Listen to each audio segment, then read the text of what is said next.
শক্তি সাল্লাল্লাহু আলাইহি ওয়াসাল্লাম। আজ আপনাদের সামনে আমি সংক্ষিপ্তভাবে আলোচনা করব শিক্ষাঙ্গন থেকে ইসলামী নেতৃত্বের সূচনা, অর্থাৎ ইসলামী নেতৃত্বের সূচনা হওয়া উচিত শিক্ষাঙ্গন থেকে। নেতৃত্বের সূচনা হবে শিক্ষাঙ্গন থেকে।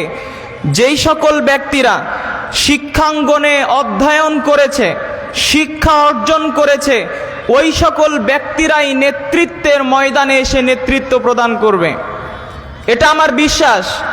যারা আপনারা আমার সামনে রয়েছেন অথবা অনুপস্থিত রয়েছে, যারা সুস্থ বিবেকের অধিকারী, যারা তাদের বিবেককে খুলে পকেটে রাখেনি কিংবা তাদের মানবতাকে একটা সিগারেটের বিনিময়ে অথবা এক কাপ চায়ের বিনিময়ে বিক্রি করেনি, তারা সকলে একজন শিক্ষিত নেতা চায়। আপনাদের কি মত? আপনারা কি শিক্ষিত নেতা চান কি না? অশিক্ষিত নেতা কেউ চায় না। যদি আমরা ইসলামের নেতৃত্বের দিকে লক্ষ্য করি, রাসূল সাল্লাল্লাহু আলাইহি সাল্লাম নেতৃত্ব প্রদান করেছেন। তিনি ছিলেন সৃষ্টির সর্বোত্তম ব্যক্তি, যাকে নবুয়তের সকল জ্ঞান প্রদান করা হয়েছে, যাকে আল্লাহ তাআলা শিক্ষক হিসেবে প্রেরণ করেছেন। যদি আমরা ইসলামের প্রথম খলিফা দেখি আবু বকর রাদিয়াল্লাহু আনহু, নবী রাসূলের পরে আবু বকর সিদ্দিক রাদিয়াল্লাহু আনহু সর্বোত্তম ব্যক্তি ছিলেন।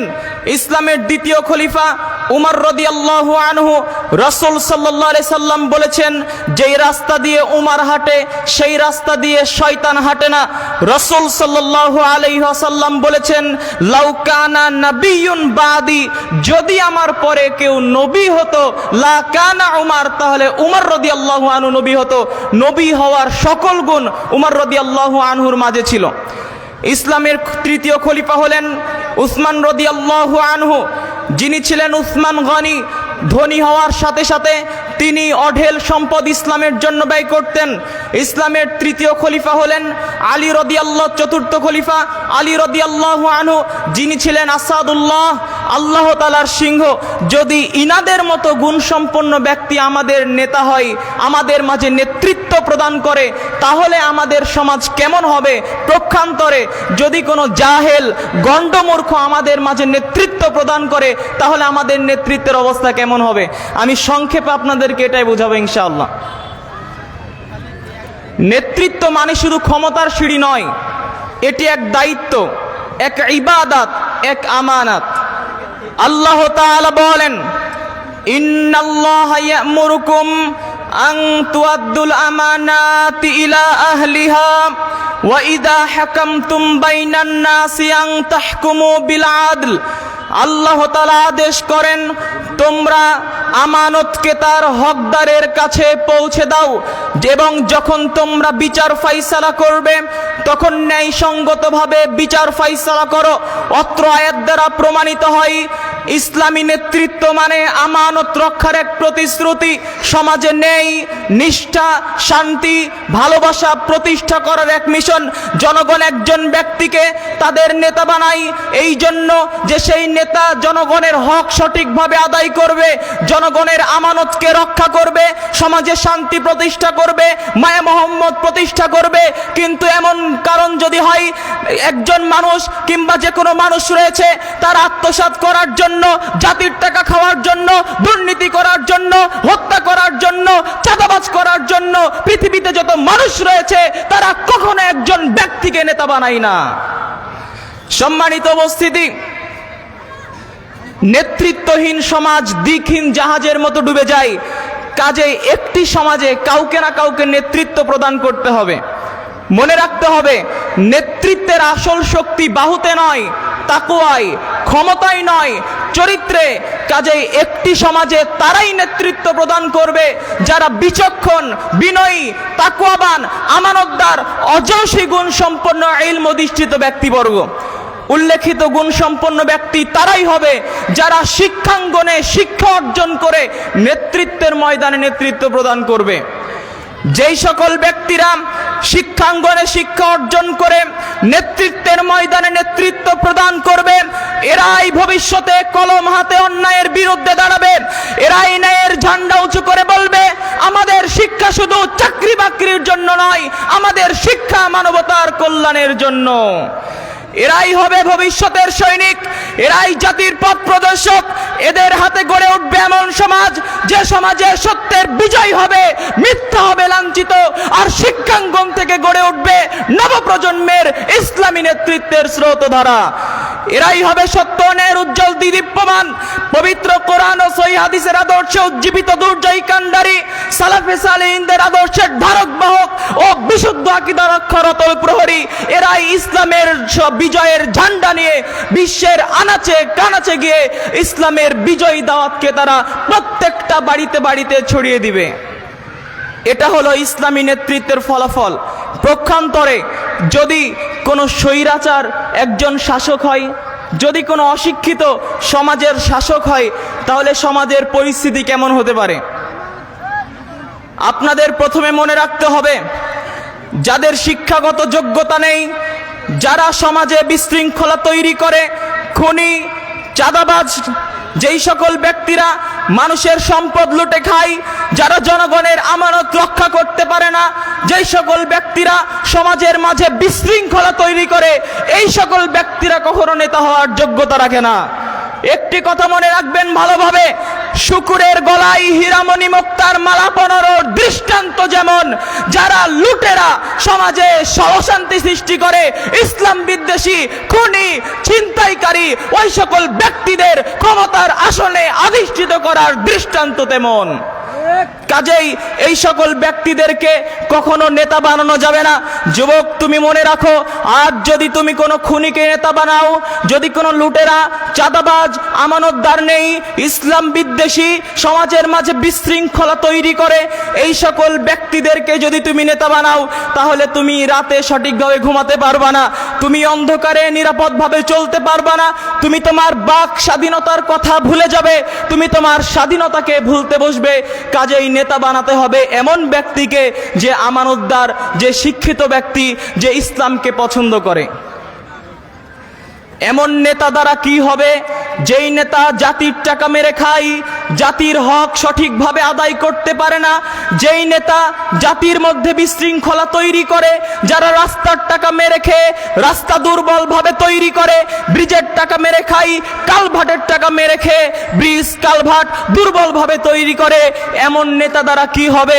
এই সকল লোক কখনো নেতৃত্বের যোগ্যতা রাখে না। এবার আমরা আসি, তাহলে নেতা হওয়ার যোগ্যতা কারা রাখে? আমি আপনাদের সামনে নেতৃত্বের 5 থেকে 6টি গুণ উল্লেখ করব। 1 নাম্বার, নেতা হওয়ার যোগ্যতা তারাই রাখে যারা জ্ঞানী, যাদের ইসলামী জ্ঞান রয়েছে, এমনিতেই যারা জ্ঞান অর্জন করেছে, তারাই নেতা হওয়ার যোগ্যতা রাখে। আল্লাহ সুবহানাহু ওয়া তাআলা বলেন, ওয়ামা ইয়াস্তাবিল্লাযীনা ওয়ামা ইয়াস্তাবিল আ'মা ওয়াল বাসীর, অন্ধ এবং চক্ষুবান ব্যক্তি কখনো সমান হতে পারে না। ওয়ালায যুলুমাতু ওয়ালান নূর, আলো এবং অন্ধকার কখনো সমান হতে পারে না। এই আয়াত দ্বারা বোঝা যায়, যেই সকল ব্যক্তিরা জ্ঞানী, জ্ঞান অর্জন করেছে, তারা হলো চক্ষুবান, যারা মূর্খ, অশিক্ষিত, এরা হলো অন্ধ। যেই সকল ব্যক্তিরা জ্ঞান অর্জন করেছে, ওরা আলোতে রয়েছে, আর যেই সকল ব্যক্তিরা জ্ঞান অর্জন করেনি, মূর্খ ব্যক্তি, ওই সকল ব্যক্তিরা অন্ধ রয়েছে, অন্ধকারে রয়েছে।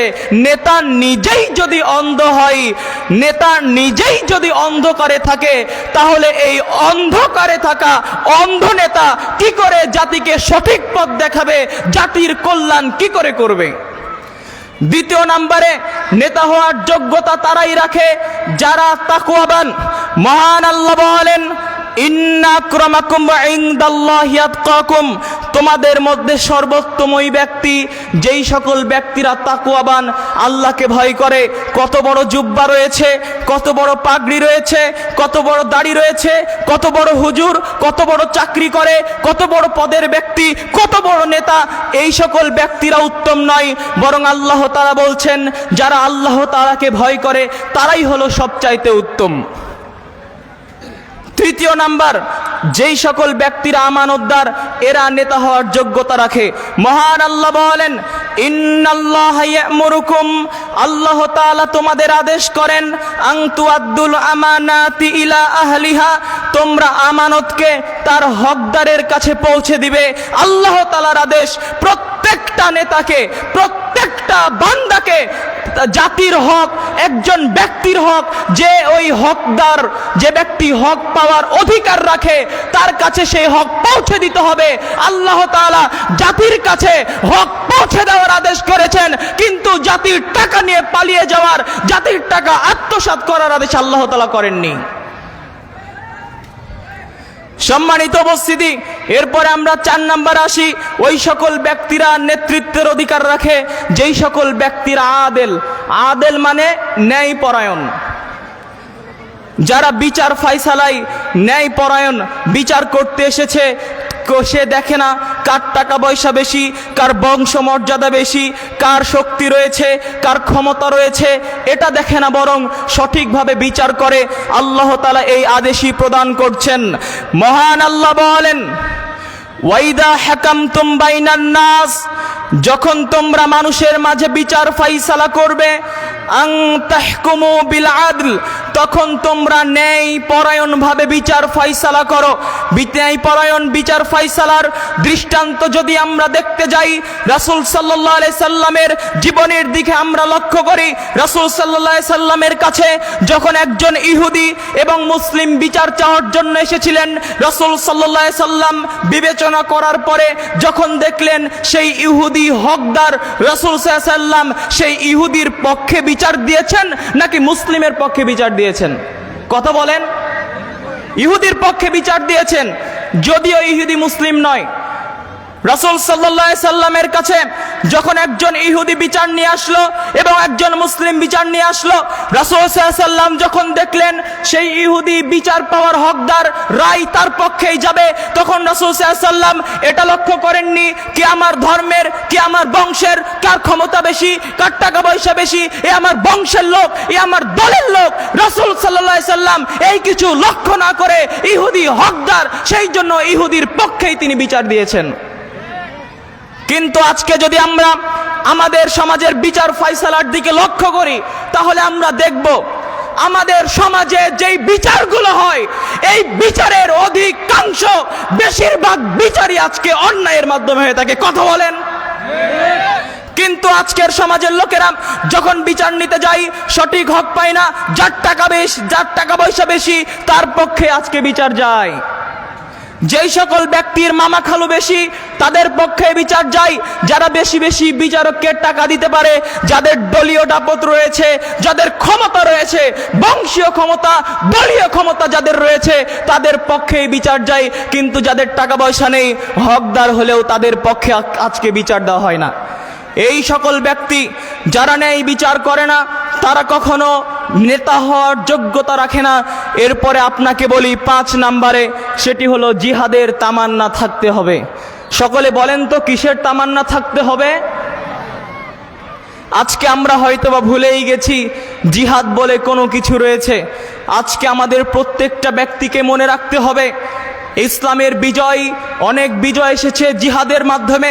রাসূল সাল্লাল্লাহু আলাইহি সাল্লাম নিজে জিহাদ করেছেন, সাহাবায়ে ইকরাম রাদিয়াল্লাহু আনহুম নিজেরা জিহাদ করেছেন ইসলামকে বিজয় করার জন্য।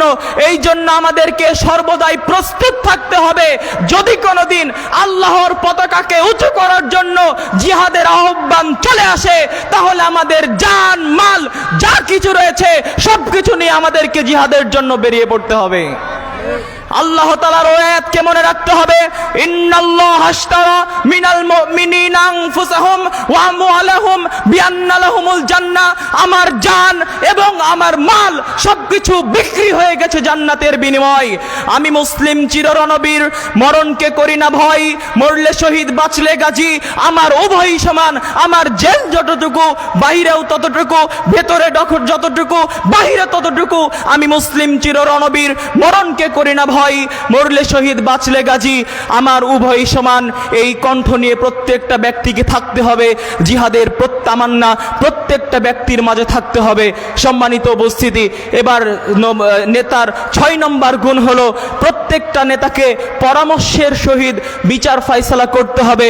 রাসূল আল্লাহ সুবহানাহু ওয়া তাআলা বলছেন, ওয়া আমরুহুম শুরা বাইনাহুম, তারা নেতৃত্ব দেওয়ার সময় পরামর্শ করে। আমি আর কিছুক্ষণের মধ্যেই আমার এই আলোচনা শেষ করব। আপনাদেরকে বলছিলাম শিক্ষাঙ্গন থেকে ইসলামী নেতৃত্বের সূচনা। সম্মানিত উপস্থিতি, দারুল আরকাম ছিল ইসলামের প্রথম শিক্ষাঙ্গন, যেখান থেকে গড়ে উঠেছে সাহাবীদের প্রজন্ম, যারা ছিল ইলমে দৃঢ়, চরিত্রে পবিত্র, কর্মে দূরদর্শী। ইতিহাসের পাতা উল্টালে দেখা যায় বাগদাদের বাইতুল হিকমা, কায়রোর আল আজহার, আন্দালুসের ঐতিহাসিক শিক্ষাঙ্গনগুলো এই সবই ছিল জ্ঞান ও নেতৃত্বের সমন্বয় স্থল, যেখান থেকে গড়ে উঠেছে উমর ইবনে আব্দুল আজিজ, ইবনুল কাইয়্যিম, ইবনে তাইমিয়া, সালাউদ্দিন আইয়ুবী, মুহাম্মদ ইবনে আব্দুল ওয়াহাবের মতো বড় বড় ব্যক্তিবর্গ, যারা ছিল চিন্তার বিপ্লবী, তাওহীদের রক্ষক, সমাজ সংস্কারক। আজও যদি আমাদের স্কুল, কলেজ, বিশ্ববিদ্যালয় ইসলামের চেতনায় পুনর্গঠিত করা হয়, তাহলে এই শিক্ষাঙ্গন থেকে বেরোবে আগামী দিনের সালাউদ্দিন আইয়ুবী, আগামী দিনের উমর ইবনে আব্দুল আজিজ, ইবনুল কাইয়্যিম, ইবনে তাইমিয়া, মুহাম্মদ ইবনে আব্দুল ওয়াহাবের মতো বড় বড় ব্যক্তিবর্গ, যারা সমাজের এই কুসংস্কার, শিরিক, বেদাত, জাহেলিয়াত, অন্যায়, অনাচার, দুরাচারকে মূলোৎপাটন করে ছাড়বে। এই জন্য বর্তমানে আমাদের শিক্ষাঙ্গনে শুধু তথ্য নয়, চাই তাওহীদ কেন্দ্রিক চিন্তা, শুধু ডিগ্রি নয়, চাই দায়িত্ববোধ ও সমাজসেবার স্পৃহা, শুধু যোগ্যতা নয়, চাই তাকওয়া, ফরেজগার ও দূরদর্শিতা। যখন আমাদের শিক্ষাঙ্গনগুলো জ্ঞান, চরিত্র ও নেতৃত্বের সমন্বয় স্থল হবে, তখনই মুসলিম উম্মাহ তার হারানো নেতৃত্ব ফিরে পাবে। অন্তলগ্নে এসে বলতে চাই, নবুয়তের উত্তরাধিকার হলো জ্ঞান ও নেতৃত্বের দায়িত্ব। আজ যদি আমাদের যুব সমাজ শিক্ষাঙ্গনে বসে কোরআন ও সহিহ সুন্নাহর আলোকে নেতৃত্ব প্রদান করার চিন্তা করে, সমাজ সংস্কারের চেতনা ধারণ করে, দাওয়াতের চেতনা গ্রহণ করে, সমাজ সংস্কারের সংকল্প করে, তাহলে ভবিষ্যৎ তাদের হাতেই উজ্জ্বল হবে। অন্তলগ্নে বলি, আল্লাহ তাআলার কাছে আমরা প্রার্থনা করি, আল্লাহ তুমি আমাদের প্রত্যেকটা শিক্ষাঙ্গনকে এক একটা দারুল আরকাম বানাও, আমাদের জ্ঞানকে বানাও নেতৃত্বের আলো, আমাদের নেতৃত্বকে যেন আমরা নিবেদিত করি তোমার সন্তুষ্টির রাস্তায়। আর সবশেষে আপনাদের সামনে 2 থেকে 3টি কথা, এই 2 থেকে 3টি কথা আপনার মনে রাখবেন। একটি কথা মনে রাখবেন, দেশবাসীকে আমি জানিয়ে দিতে চাই, যেই সকল ব্যক্তিরা রাসূল সাল্লাল্লাহু আলাইহি ওয়াসাল্লামের আদর্শকে বাদ দিয়ে আবু বকর রাদিয়াল্লাহু আনহু, আলী রাদিয়াল্লাহু আনহু, ওমর রাদিয়াল্লাহু আনহু, ওসমান রাদিয়াল্লাহু আনহু, এদের আদর্শকে বাদ দিয়ে যেই ব্যক্তি নেতা হবে, সে প্রকৃত নেতা নয়, সে স্বৈরাচারী নেতা। আপনারা কি ইসলামকে বিজয় দেখতে চান? আপনারা চান ইসলাম বিজয় হোক? আপনারা কি ইসলামী রাষ্ট্র প্রতিষ্ঠা করতে চান? তাহলে মনে রাখতে হবে, আমাদেরকে ইসলামী রাষ্ট্র প্রতিষ্ঠা করতে হবে ওই পদ্ধতিতে, যেই পদ্ধতিতে ইসলামী রাষ্ট্র প্রতিষ্ঠা করেছেন মুহাম্মদ সাল্লাল্লাহু আলাইহি ওয়াসাল্লাম। রাসূল সাল্লাল্লাহু আলাইহি ওয়াসাল্লামের আদর্শকে বাদ দিয়ে, সাহাবীদের আদর্শকে বাদ দিয়ে যেই ব্যক্তি কোন নির্দিষ্ট সাধারণ ব্যক্তির গণতন্ত্র শিরকি পদ্ধতির মাধ্যমে ইসলাম প্রতিষ্ঠা করার চেষ্টা করবে, সূর্য যেমন অমাবস্যার রাতে সূর্যটা যেমন অসম্ভব, সুয়ের ছিদ্র দিয়ে নাঙ্গলের ফাল ঢুকে যাওয়া যেমন অসম্ভব, আম গাছে জাম ধরা যেমন অসম্ভব, রাসূল সাল্লাল্লাহু আলাইহি ওয়াসাল্লামের পদ্ধতি বাদ দিয়ে ইসলাম প্রতিষ্ঠা করা ঠিক তেমন অসম্ভব। সব শেষে আমি বলতে চাই, আল্লাহ তুমি আমাদেরকে ইসলাম প্রতিষ্ঠা করার তৌফিক দান করো ওইভাবে যেইভাবে ইসলাম প্রতিষ্ঠা করেছেন মুহাম্মদ সাল্লাল্লাহু আলাইহি সাল্লাম। তুমি আমাদের সকলকে তোমার দ্বীনের ধারক বাহক বানাও। আপনার আমার জন্য দোয়া করবেন, আমাদের প্রাণপ্রিয় প্রতিষ্ঠান আল জামিয়া সালাফিয়ার জন্য দোয়া করবেন এবং ওস্তাদজির জন্য দোয়া করবেন। আমরা সকলে ওস্তাদজির দীর্ঘ আয়ু কামনা করি এবং আমার জন্য দোয়া করবেন এবং যারা আজকে এই সুন্দর প্রোগ্রামের আয়োজন করেছে তাদের জন্য দোয়া করবেন। আল্লাহ তাআলা এই প্রোগ্রামকে শেষ পর্যন্ত কবুল করুক, আল্লাহুম্মা আমিন। এই বলে আমি আমার সংক্ষিপ্ত আলোচনা এখানেই শেষ করছি। আল্লাহুম্মা সাল্লি ওয়া সাল্লিম আলা নবিনা মুহাম্মদ ওয়া আলা আলিহি ওয়া সাহবিহি আজমাইন। আসসালামু আলাইকুম ওয়া রাহমাতুল্লাহ। লিল্লাহি তাকবীর।